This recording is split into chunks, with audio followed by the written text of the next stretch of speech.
Na praça a voz ressoa, informação que ecoa, conectando a comunidade, é a nossa realidade. Vamos fazer valer a nossa voz. Comunicação pública, vamos compartilhar ideias, histórias, é hora de falar. Transparência e verdade, juntos a brilhar. Na voz do povo, vamos nos encontrar. Olá, pessoal! Bem-vindos ao Podflix, o podcast que te mantém informado e atualizado sobre comunicação pública. Eu sou Yasmin, sua anfitriã, e no episódio de hoje vamos explorar os direitos na rede e educação multididática. Para nos ajudar nessa discussão, temos o prazer de receber Karine Vieira e Sérgio Ricardo, estudantes do terceiro período de Pedagogia do campus Itabaiana, na Universidade Federal de Sergipe. Eles vão compartilhar suas perspectivas sobre como a tecnologia está moldando a educação e como podemos navegar por esse cenário digital em constante evolução. A importância de comunicação pública nesse processo, uma vez que possibilita ao cidadão receber e emitir informações sobre o que acontece na sociedade nos diferentes espaços, sejam eles políticos ou não.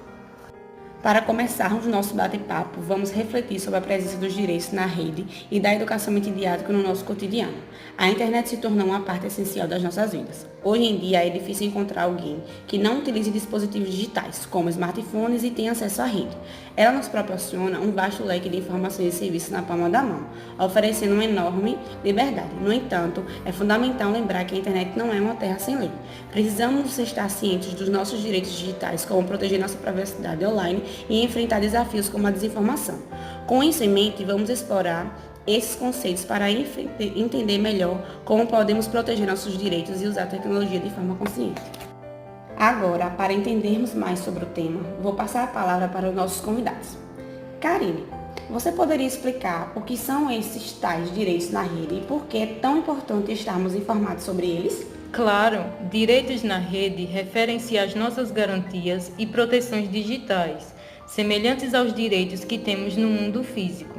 No Brasil, está prevista na Constituição Federal, especialmente no artigo 5º, que assegura direitos fundamentais como a privacidade, a proteção de dados pessoais e a liberdade de expressão. A Lei Geral de Proteção de Dados, sancionada recentemente em 2018, estabelece diretrizes específicas para a coleta, armazenamento e uso de dados pessoais. É essencial estarmos informados sobre esses direitos para proteger nossa identidade digital e garantir que nossos dados sejam utilizados de forma ética e segura. Além disso, a liberdade de expressão, também garantida pela Constituição, deve ser exercida com responsabilidade. Sérgio, pode nos falar sobre o conceito de educação multididática? Com certeza. A educação midiática seria a capacidade de entender, analisar e avaliar as mídias e as informações consumidas diariamente. No mundo atual, onde as crianças e adolescentes têm acesso a redes sociais, jogos online e diversas plataformas digitais, desde cedo, a educação midiática é de fato algo essencial para a construção do seu ser. Ela nos mostra como reconhecer a credibilidade das informações entre fontes confiáveis e não confiáveis, entender o impacto dessas mídias sociais em nossa percepção e comportamento, ajuda a desenvolver as habilidades críticas para que possamos navegar na internet de forma segura. É fundamental preparar a nova geração e também as antigas para o mundo digital que está em constante evolução. Então, os direitos na rede incluem garantias como privacidade e proteção de dados, que são assegurados pela Constituição e pela LGPD no Brasil. E a educação multididática nos permite entender a avaliação de informações digitais, ajudando a desenvolver habilidades críticas que são fundamentais nesse meio digital como fora dele. Como se iniciou a discussão da comunicação pública no Brasil? Realmente houve alguma discussão? Sim, houve. Um marco importante na comunicação pública brasileira ocorreu durante o governo de Getúlio Vargas, especialmente com a fundação do Departamento de Imprensa e Propaganda, DIP, em 1939. O DIP foi responsável pela censura e propaganda do governo, utilizando principalmente o rádio como meio de difusão de ideias nacionalistas e de construção de uma imagem positiva do governo Vargas. Essa centralização da comunicação pública era parte de uma estratégia de controle social e político.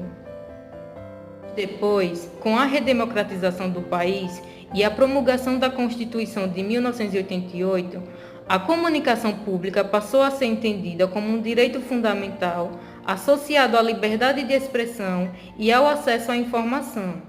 A Constituição estabeleceu bases para um sistema de comunicação que deveria servir ao interesse público, garantindo pluralidade e diversidade na programação e na cobertura jornalística. Nos anos 2000, houve um esforço para consolidar uma rede de comunicação pública independente do governo, que culminou na criação da Empresa Brasil de Comunicação em 2007.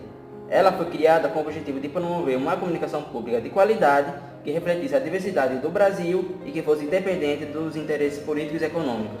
Entretanto, o cenário contemporâneo ainda enfrenta desafios, como a influência política e a falta de recursos. A comunicação pública no Brasil busca equilibrar a prestação de serviços à sociedade com autonomia em relação ao governo, em meio a um contexto de polarização e mudanças no consumo de mídia, especialmente com o advento das novas tecnologias e mídias digitais. Entendi. Seria então o espaço de existência dessa comunicação pública?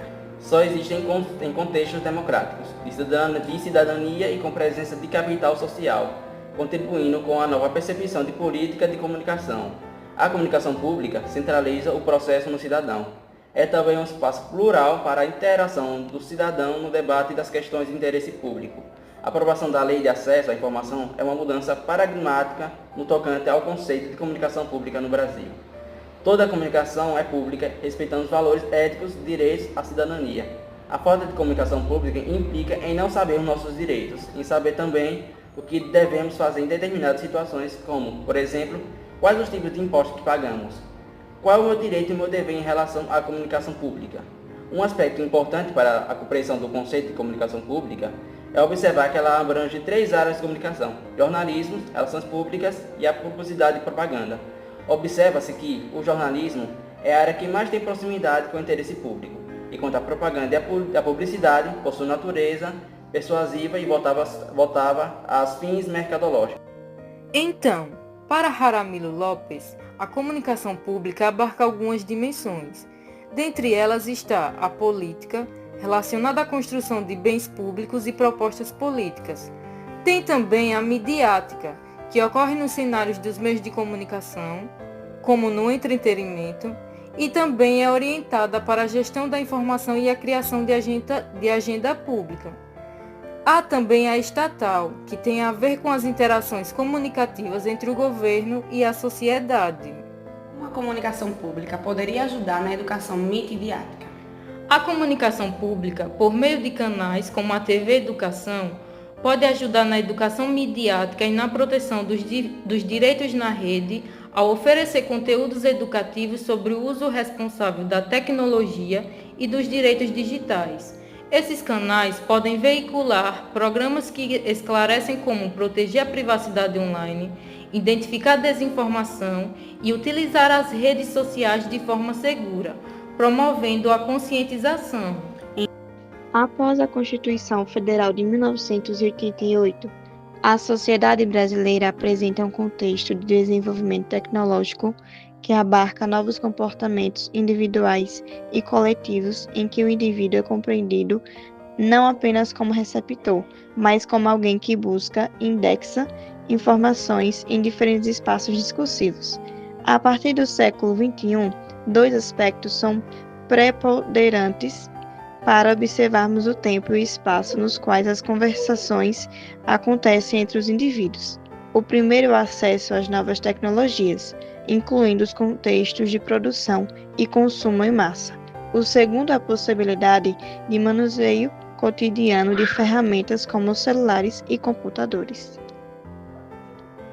Qual seria a influência das tecnologias e dos meios de comunicação no processo? Cada usuário pode produzir mensagens e distribuí-las, e suas significações serão pautadas na experiência individual de cada um. Cada pessoa interpreta as situações, notícias presentes na web, na mídia, de maneiras diferentes, e seus entendimentos são produzidos a partir das transformações socioculturais que ocorrem no processo de comunicação. Como a gente vê hoje em dia o governo usando esses meios sociais para se comunicar com os cidadãos? O governo usa as redes sociais para se comunicar com os cidadãos por meio de interações em tempo real, como comentários, enquetes e lives. Essas ferramentas permitem um diálogo mais próximo e acessível, facilitando respostas rápidas às preocupações e às perguntas do público. E de que maneira o governo faz isso para campanhas de conscientização e promover a transparência? O governo cria postagens atraentes e vídeos informativos nas redes sociais para as campanhas de conscientização sobre temas importantes, como saúde e a segurança. Além disso, utiliza essas plataformas para compartilhar o progresso de projetos públicos e relatórios de atividades, promovendo a transparência e a confiança entre os cidadãos. De quais maneiras eles podem incentivar a participação nas decisões que afetam o país? O governo pode incentivar a participação cidadã nas redes sociais ao promover consultas públicas, enquetes e pesquisas que envolvem a opinião pública. Essas plataformas permitem alcançar diferentes públicos, incluindo jovens e comunidades que podem não se engajar por outros meios tradicionais.